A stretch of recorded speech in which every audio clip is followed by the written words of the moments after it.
Greetings, my name is Jonathan Uisan from class 5 Sakura, representing SMK Taman Bukit Indah for the Tokoh Nilam English competition. I am an active club member at my school. I hold a position as a president of the school's chess club, responsible for leading the SMK Taman Bukit Indah chess elites to various tournaments, in and out of the school. Other than that, I also hold the position as the school's Student Leaders Board President, responsible for carrying out and smoothing the board's interscholastic and extracurricular activities. That being said, I am a person that likes to do light reading occasionally, favoring genres from romance, fantasy to psychological thriller. Although I do not consider myself a bookworm, I do have a few favorite novels that I would love to share. One of which is a novel, Magnus Chase and the Gods of Asgard, The Sword of Summer by Rick Riordan.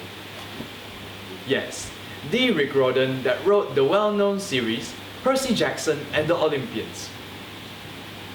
One of the most mentionable parts of the story is how Rick, the author, bizarrely and hilariously introduces Magnus, who is the main character, into the story. So, the story begins with a young Magnus now homeless after the death of his mother.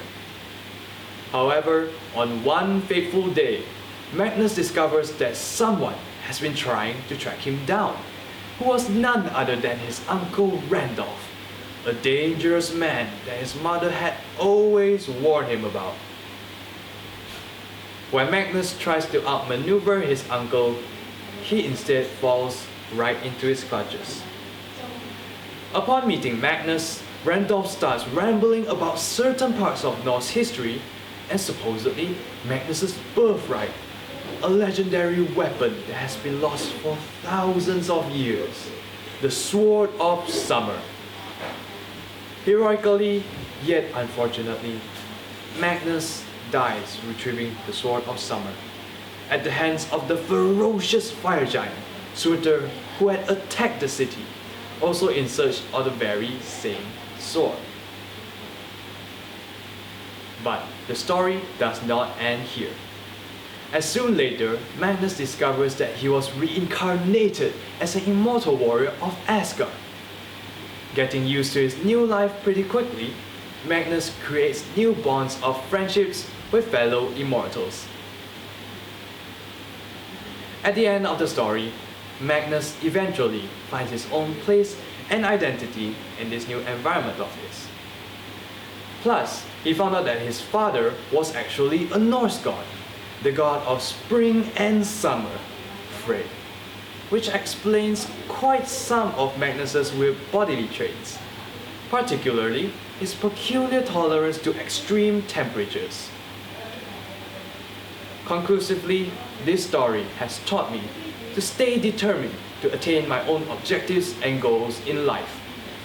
Magnus Chase sacrificed his all just to retrieve the Sword of Summer and save the city from the attack of the fire giant Surtur, has taught me that when there is a will, there is a way. Other than that, this story has also highlighted the power of friendship.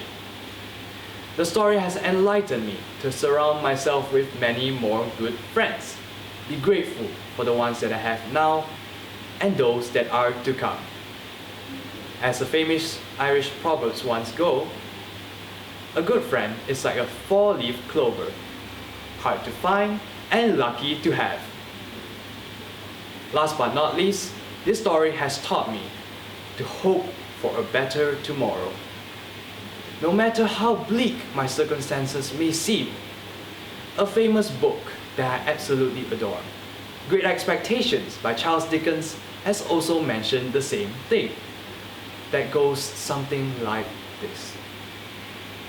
I have been bent and broken, but I hope into a better shape.